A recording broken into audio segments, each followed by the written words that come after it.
मेरा पति 30 रोटियां खाता था। उस दिन मुझे जबरदस्ती मेरे मैके भेज देता था। एक रात मेरी तबीयत ठीक ना थी, तो आधे रास्ते से ही वापस घर जाकर सो गई। कुछ देर बाद देखकर मेरी जान निकल गई जब मेरे बूढ़े पति ने। आज मेरी शादी का तीसरा दिन था। मेरे ससुराल में मेरे पति के अलावा कोई नहीं था। सास ससुर बहुत पहले इस दुनिया से चल गए थे। मैं आईने के सामने खड़ी थी जब कमरे से मेरा पति निकला था। वह पूरी तरह से खांस रहा था। मुझे उसके खांसने से बहुत चीड़ होती थी, इसलिए मैं जल्दी से अपने मुंह पर कपड़ा रखा और 2 कदम पीछे हट गई थी। मैं अपने बूढ़े पति से नफरत करती थी। उसने मुझसे खांसते हुए कहा, जल्दी जल्दी 30 रोटियां मेरे लिए पका दो, मुझे बहुत भूख लगी है। मैं उसकी बात सुनकर हैरान रह गई थी। मैं बोली, कोई मेहमान आने वाला है क्या? वह बोला, नहीं, कोई नहीं आने वाला, यह सारी रोटियां मैं खुद खाऊंगा। मैं अपने पति के चेहरे को सवालिया नजरों से देख रही थी कि वह सच कह रहा है या मजाक कर रहा है। तब वह बोला, कभी कभार मैं इतनी रोटियां खा लेता हूँ, इस तरह मुझ में ताकत आ जाती है। तब मेरा दिल चाहता था कि अपने पति को खरी खोटी सुना दो, मगर मैं चुप रही और आटा गूंदने बैठ गई थी। मैं दिल ही दिल में मेरे बाप से सवाल करने लगी थी कि पापा, आपने मेरे साथ इतना बड़ा अन्याय क्यों किया? मेरी शादी इस बूढ़े से क्यों कर दी? मुझे अब अपने माँ बाप से नफरत सी हो गई थी। मैं भी सोच लिया था कि मेरे घर वालों के लिए मैं मर गई हूँ, इसलिए मैं मैके हरगिज नहीं जाऊंगी। मेरे हाथों की चूड़ियों की झनकार ने शोर मचाया हुआ था। मैंने गुस्से में आकर अपनी सारी चूड़ियां भी तोड़ डाली थी। फिर मैं अपने पति के लिए रोटियां बनाने में लग गई। एक रोटी बनाती जाती और अपने पति को कमरे में दे आती। वो बड़े चाव से खाना खा रहा था। जब उसने 10 रोटियां खा ली तो मुझे ख्याल आया कि हो सकता है मेरे पति की भूख मर गई हो, मगर यह देखकर तो मैं हैरान रह गई थी। जब वो बोला, जल्दी जल्दी रोटियां बनाओ, तुम्हारे हाथों में जान नहीं है क्या? मैं रोटी खाकर अभी अगली रोटी के इंतजार में हूँ। 30 रोटियां पकाने के बाद मुझ में इतनी हिम्मत नहीं कि मैं अपने लिए भी एक रोटी बना लेती, इसलिए मैंने आटा वगैरह उठाकर फ्रिज में रख दिया था। मेरा पति रोटी खाकर बाहर आया तो मेरे सामने बड़ा सा डकार मारकर बोला, अपना सामान समेट लो। मैं हैरान से उसके तरफ देखा और कहा, क्यों, सब ठीक है ना? वो मुझे गुस्से से देखने लगा। वह बोला, मैंने 30 रोटियां खाकर जो ताकत बनाई है, ऐसा ना हो कि तुम पर ही निकाल दूं। तुम्हें अंदाजा भी नहीं है कि मेरा हाथ कितना भारी है। मेरा एक थप्पड़ भी तुम बर्दाश्त नहीं कर पाओगे। मैं सहम गई और पीछे आ गई। फिर कहा, मेरा सब कुछ आप ही हैं, मैं आपके बगैर कहीं नहीं जाना चाहती। मैं ये बात इसलिए की क्योंकि मैं अपने घर वालों के पास कभी नहीं जाना चाहती थी, इसलिए कि उन्होंने मेरी ज़िंदगी तबाह कर दी थी। उन्होंने शादी से पहले मुझसे पूछना भी ज़रूरी नहीं समझा। मेरा पति बोला, चलो चलो, ज़्यादा सोचो मत। इतना कहकर मुझे ज़बरदस्ती मेरे घर के दरवाजे के सामने छोड़ दिया था। मैं टूटे हुए दिल के साथ अपने घर में गई। मेरे घर आंखों से आंसू बह रहे थे। मेरी माँ भी जब नज़र मुझ पर पड़ी तो वह भागकर मेरे करीब आई थी। मेरी प्यारी बेटी, क्या हुआ? कहीं दामाद से झगड़ा तो नहीं हुआ? मैंने कहा, अगर मेरा पति ज़बरदस्ती मुझे यहाँ छोड़ कर ना जाता तो मैं कभी आपके घर पर कभी कदम नहीं रखती। मेरी माँ ने मुझे सीने से लगा लिया था। मैंने कहा, लड़ाई झगड़ा तो नहीं हुआ और ना ही घर से निकाला है, ऐसा कुछ भी नहीं हुआ है। दरअसल मेरे पति ने 30 रोटियां खा ली थी। उसे समझ नहीं आ रही थी कि वह ताकत का क्या करे। इससे पहले कि वह मुझसे कोई और सवाल करती, मैं अपने कमरे में चली गई थी और अपने कमरे में घुसी रही। माँ ने मुझे खाने पीने की चीज़ दी थी, मगर मैं उनसे कोई बात नहीं की थी। अगली सुबह मेरा पति मुझे ले गया था। रास्ते में बोला, मैं तुम्हें सारी रात बहुत याद करता रहा।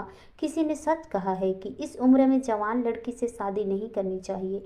इंसान अपने आप में नहीं रहता। इतना कहकर वह भी उदासी हंसने लगा था। मुझे अपने पति से बहुत नफरत थी, इसी वजह से उसकी हर बात बुरी लगती थी। अब मैं घर के इंतजाम संभाल लिया था। मेरा पति दिन में ज़्यादा से ज़्यादा 4 रोटियां खाता था। मुझे हैरात थी, और वह भी मेरे सामने। अगर यह बात मेरी आंखों ने ना देखी होती तो शायद मैं यकीन भी नहीं करती। अब सब कुछ नॉर्मल होने लगा था।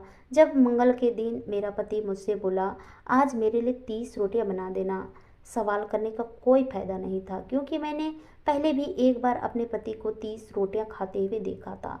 मैंने रोटियां बनाना शुरू की और बारी बारी अपने पति को देती रही। मेरा पति खाता रहा और ढकार मारता रहा कि उसके इस प्रकार की आवाज़ सुनकर मुझे घिन आने लगी थी। जब उसने 30 रोटियां खा ली, फिर उसने कहा, चलो मायके छोड़ आता हूँ। मैंने सर हिला दिया। अब ऐसा हर हफ्ते होने लगा था। मेरा पति हर मंगल के दिन 30 रोटियां खाता था। मैं भी अपने माँ बाप के घर चली जाती थी। आज जब उसने मुझे 30 रोटियां बनाने को कहा तो मेरी तबीयत खराब होने लगी थी। आज मेरे पति को कुछ काम था, इसलिए उसने मुझे अकेले मैके भेज दिया। रास्ते में जब मेरी तबीयत ज़्यादा बिगड़ी तो मैं आधे रास्ते में पति के घर वापस आ गई और अपने कमरे में आकर लेट गई थी। मेरा पति घर में मौजूद नहीं था, मगर मुझ में इतनी हिम्मत नहीं थी कि मैं उठकर घर की लाइट्स भी जलाती।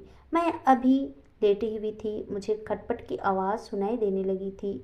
यह आवाज़ नॉर्मल नहीं थी, मुझे कुछ शक हुआ इसलिए मैं खिड़की के सामने आकर खड़ी हो गई थी और यह देखकर तो मेरी जान निकल गई जब मेरे बूढ़े पति ने मेरा नाम रजनी है। मैं 16 साल की जवान और खूबसूरत लड़की हूँ। मैं अपने माँ बाप की इकलौती बेटी थी, इसलिए मेरी माँ मेरा बहुत ख्याल किया करती थी। मेरी माँ की एक पक्की सहेली थी, उसका एक बेटा था जिसका नाम विशाल था। वह बहुत अच्छा इंसान था, हम दोनों को आपस में प्यार हो गया था। वह मेरा बहुत ख्याल रखता था और हम दोनों की सगाई भी हो गई थी। एक दिन मेरे पिताजी मेरे पास आए और बोले, जल्दी से तैयार हो जाओ, तुम्हारी शादी हो रही है। मेरे पापा की बात सुनकर मैं बहुत हैरान हुई थी और बोली, आज मेरी शादी कैसे हो सकती है? आज तो विशाल यहाँ नहीं है, वह तो अपना परीक्षा देने शहर गया हुआ है। फिर मेरे पापा ने कहा, तुमसे किसने कहा कि मैं तुम्हारी शादी विशाल से कर रहा हूँ? मैं तो तुम्हारे लिए करोड़पति इंसान को चुना है। बाप कभी भी अपनी औलाद का बुरा नहीं सोचता।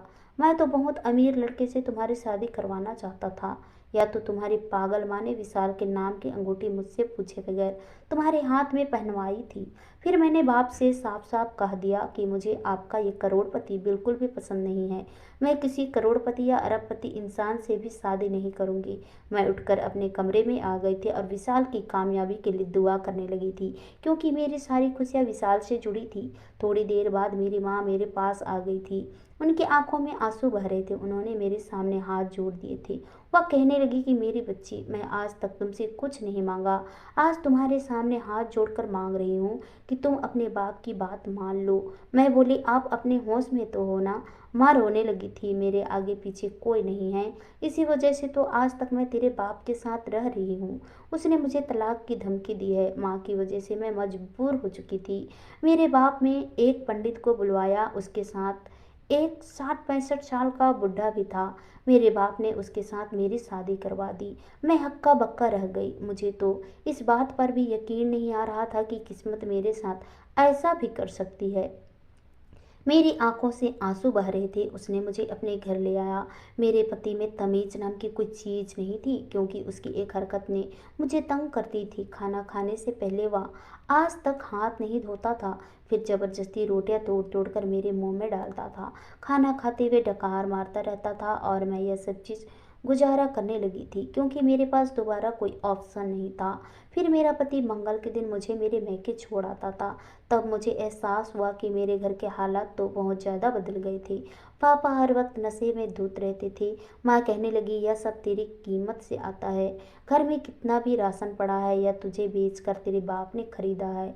यह सब बातें करके माँ रोने लगती थी। वह मुझे कहा करती थी कि बेटा, अपने पति से बहुत ज़्यादा होशियार रहना, अपना बहुत ख्याल रखा कर। मैं कहती थी, मुझे अब कोई परवाह नहीं है, मेरे साथ जो होना था हो गया है। मुझसे मेरी मोहब्बत छीन गई है। आज सुबह से ही मेरी तबीयत खराब थी। मैं बाहर निकल गई थी, जबकि कमरे में मेरा दम घुटने लगा था। जी चाहता था कि मैं बस भाग जाऊं, किसी ऐसी जगह में जाऊं जहां मुझे कोई पूछने वाला ना हो, कोई मुझे देखने वाला ना हो। मैं जहां फूट फूट कर रो सकूं, अपने दिल का दर्द हल्का कर सकूं। मैं अपने घर जाना चाहती थी। मैं रास्ते में बैठकर अपने घर आ गई थी।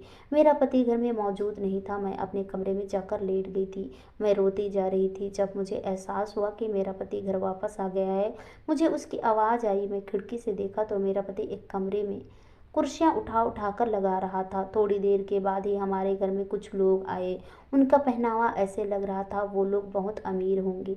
मेरा पति उनका खातिरदारी कर रहा था। फिर उसने फ़ोन किया कि माल तैयार है। तकरीबन आधे घंटे बाद हमारे घर का दरवाज़ा खुला था और यह देखकर तो मेरी जान निकल गई। 4 लड़कियां लाई गई थी। वह भी बहुत कम उम्र की थी, लड़कियों का इस तरह से बोली चल रही थी जैसे कोई जानवर। तब अचानक मेरे पति ने एक लड़की का हाथ उस एक आदमी के हाथ में दिया। लड़की रो रही थी, वह हाथ जोड़कर छुड़ाने की भीख मांग रही थी। तभी मैं दौड़ कर आ गई, क्योंकि मैं अब ये जुल्म नहीं होने देना चाहती थी, और उस आदमी से उस लड़की का हाथ छुड़ाया।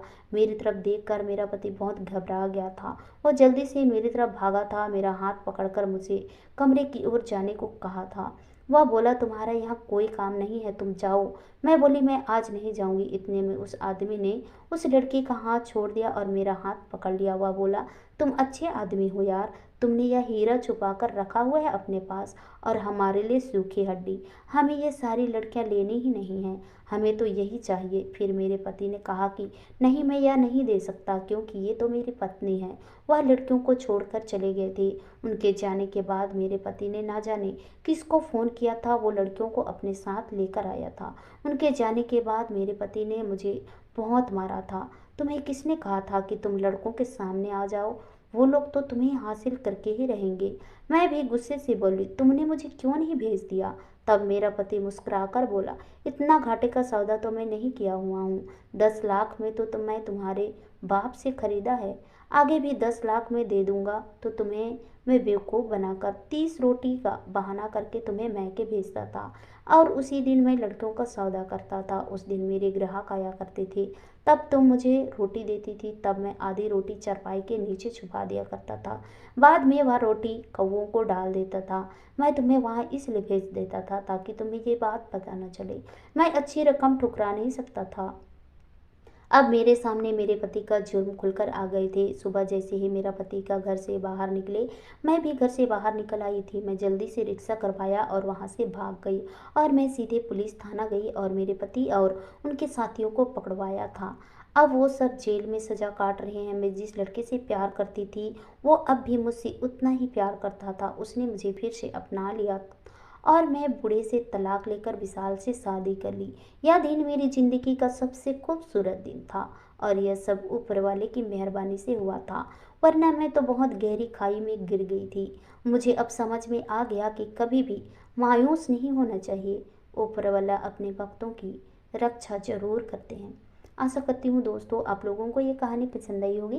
कहानी पसंद आई तो कहानी को लाइक कीजिए, शेयर कीजिए, कमेंट कीजिए, और ऐसे ही कहानी सुनने के लिए प्लीज़ हमारे चैनल को सब्सक्राइब जरूर कीजिए। तो चलिए दोस्तों, मिलते हैं नेक्स्ट किसी नई कहानी के साथ। तब तक के लिए बाय बाय, अपना ख्याल रखिए।